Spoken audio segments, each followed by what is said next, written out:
正常来讲的话呢，我们每天都需要摄入蛋白，身体才能够健康。但是每天要摄入多少蛋白才能够保证健康呢？根据中国营养学会的推荐呢，我们人根据运动量的不一样，可以分为3档。如果每天的运动量比较少，甚至没有怎么运动的话，那么男性呢一天吃75克的蛋白，女性吃60克蛋白就够了。如果运动量比较适中，那么男性就是80克，女性是70克。如果运动量比较大的话，男性是90克，女性是80克。按照这个推荐值就非常容易的去执行。但是这个推荐值也有一个问题，就是凭什么女性吃的蛋白就要比男性少呢？这个推荐值就是太宽泛了，而且每个人体重不一样，难道他也要吃一样的蛋白吗？所以这个推荐值只是一个大概，而且它建立的基础上是说呢，我们平均来看，男性的这个身高体重比女性要大，所以男性呢摄入蛋白呢需要多一点，因为他身体消耗的蛋白还有它的代谢消耗掉的蛋白呢会比较多。但是实际情况，很多女性比男人也长得高，对吧？比男人也长得壮，体重也更大。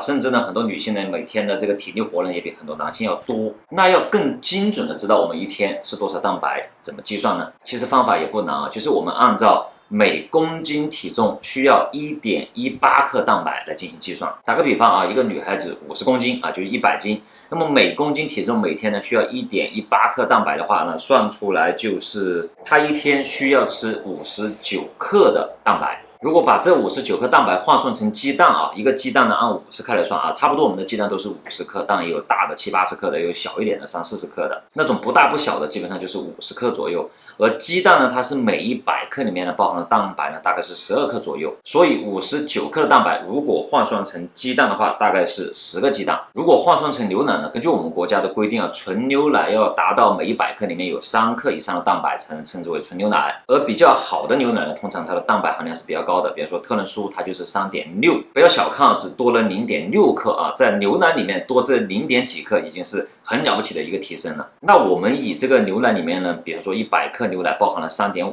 克的这个蛋白质来计算的话，59克的蛋白质就需要喝16瓶的这种250毫升这种一小罐一小罐的牛奶，喝16瓶才能够补充到59克的蛋白质。当然实际上我们不需要吃这么多的鸡蛋，也不需要喝这么多的牛奶，因为我们每天呢可能会吃肉，对吧？当然我们还会吃蔬菜，吃米饭还会吃一些豆豆类的食品这些蔬菜也好，米饭也好，肉里面也好，都是包含了很丰富的蛋白质的。就拿米饭来说吧，100克的这个大米呢通常它包含有7.9克或者8克的蛋白质想想多高100克的米，它比牛奶的这个蛋白质含量还要高，差不多是牛奶的2倍多。但是如果这个米呢煮成饭它就没有那么高的蛋白了。当米煮成饭之后呢，大概100克这个米饭里面呢包含的蛋白就是2几克，可能2.5克左右。那我们人一天呢大概是吃300克左右的米饭，当然也有吃少一点的或者吃多一点的。也就是说，如果按300克计算的话，你一天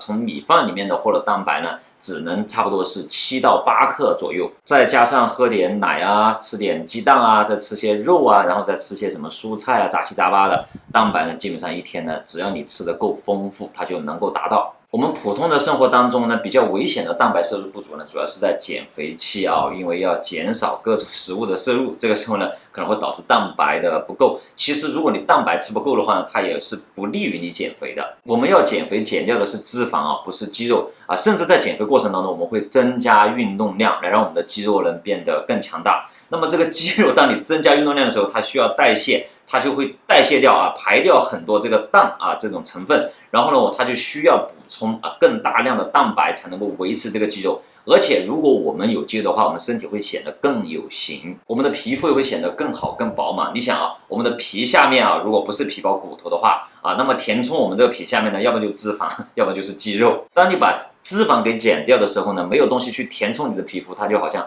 凹下去一样，变得不好看。但是如果你有肌肉来做一个填充，那么你的皮肤呢还是一样的有弹性比较漂亮，比较好看，比较饱满。所以如果在减肥期，那么你减少了很多的饮食的摄入的话呢，怎么样把蛋白给快速的补起来呢？当然吃鸡蛋是最好的一个方法。刚刚讲的这个1公斤体重1.18克蛋白每天的需求量的计算方式呢，如果你的运动量大的话，你可以计算出这个一天你所需要的蛋白的总量，然后你再呢把把它增加10%到15%的蛋白就可以了。如果你喜欢这个视频呢，欢迎给我点个赞，关注我的频道，你的支持呢会让我有更大的动力去做出更多更好的节目。再见。